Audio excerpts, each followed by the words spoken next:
Assalamualaikum warahmatullahi wabarakatuh. Haturan murid-murid ibu anu saroleh sareng saroleha, alhamdulillah dina danget ayeuna urang tiasa tepang deui dina pangajaran bahasa Sunda. Mudah-mudahan sadayana sararehatnya salamina. Kanggo dinten ayeuna urang medar perkawis kawih.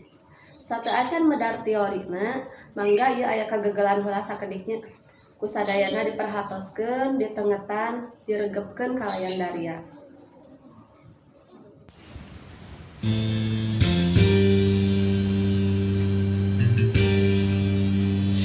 Berang maju kalohor papatong nu koneng enteuk naregang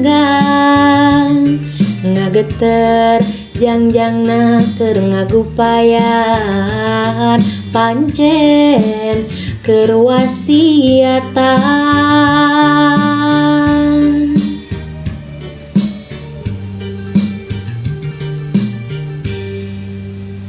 Sore mengko kaasar papatong nu koneng hiber teluhur ngalayang ngawahan arek pamitan omat tong kajongjonan. Papatong nu koneng teu tembong deui leungit indi teu pamit. Papatong nu koneng teu tembong deui tilem bewara baturna.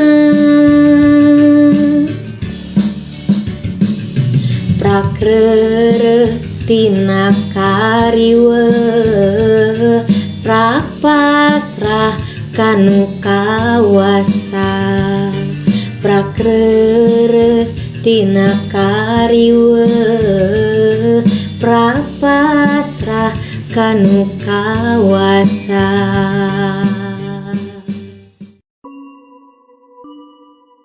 Hidup sadayana parantos ngaregepkeun panya contoh kawih teh gambaranana sapertos kitu. Mudah-mudahan tiasa langkung kagambar ku sadayana.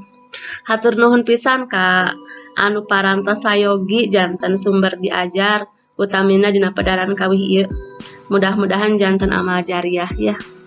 Pesanes teu kaeng nebak-nebaknya eta swanten saha. Ieu mah rahasia Rusia.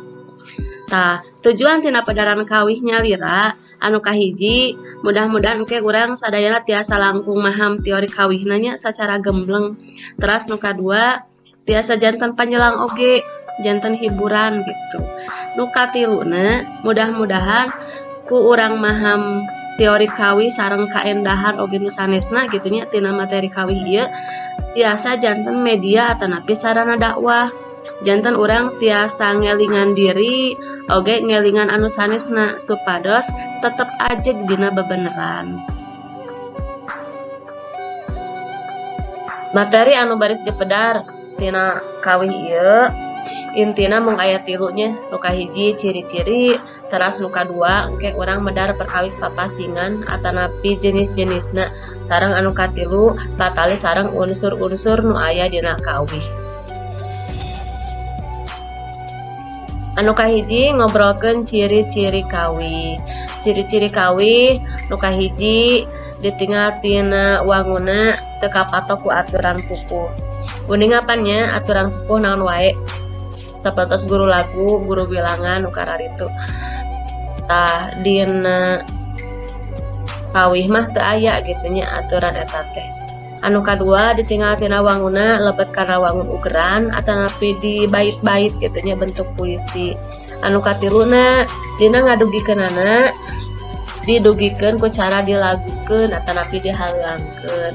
Terus nu kaopat ngagaduhan birama atanapi ketukan anu tangtos sareng nu kalima alat pamirigna seueurupina gitu nya variatif jadi langkung bebas.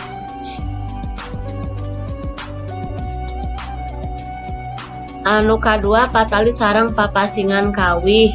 Papasingan kawih ieu dikhususkeun kana dumasar wanguna. Anu kahiji kawih wangun sajak.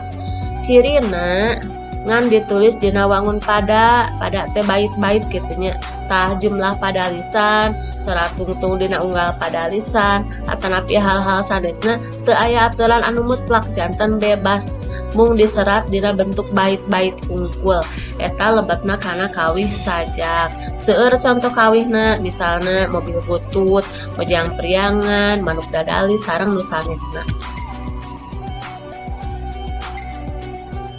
Nu kadua kawih sisindiran. Cirina nu kahiji unggal pada atanapi bait diwangun ku opat pada lisan atanapi opat baris. Nu kaduana unggal pada miboga cangkang jeung eusi. Cangkang teh sami sareng sampirannya, sareng eusi nya isi pami dina basa Indonesia. Nu katiluna unggal pada miboga pola atanapi rima anu tangtu. Ieu tiasa AAA atanapi ABAB. Anu kaopatna jumlah engang dina unggal pada lisan teh antara 8 dugi ka 12 biasana mah gitu. Urang kanggo contoh kawih sisindiran tiasa nitenan dina rumpaka lagu Bubuy Bulan misalnya atanapi Bangbung Urang Gaek atanapi dina kawih anu sanesna. Anu katilu kawih sair. Kawih sair cirina nu kahiji unggal padana diwangun ku opat pada lisan. Tah ciri nu kadua dina sora vokal unggal tungtung pada lisan atanapi barisna gitu nya janten ti awal rumpaka dugi ka panungtung teh sami sadayana gitu. A atanapi I gitu ya sareng sanesna. Misalna urang tiasa merhatoskeun dina rumpaka atanapi lagu Situ Cangkuang gitu. Jadi urang tiasa ningal sora tungtung vokal sadayana A gitu.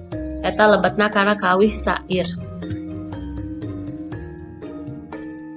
Tadi pan dina bagian ngawitannya tadi sadayana parantos ngadarangkeun tos ngaregepkeun lagu spesialnya hatur nuhun pisan eta kanu ngabantos.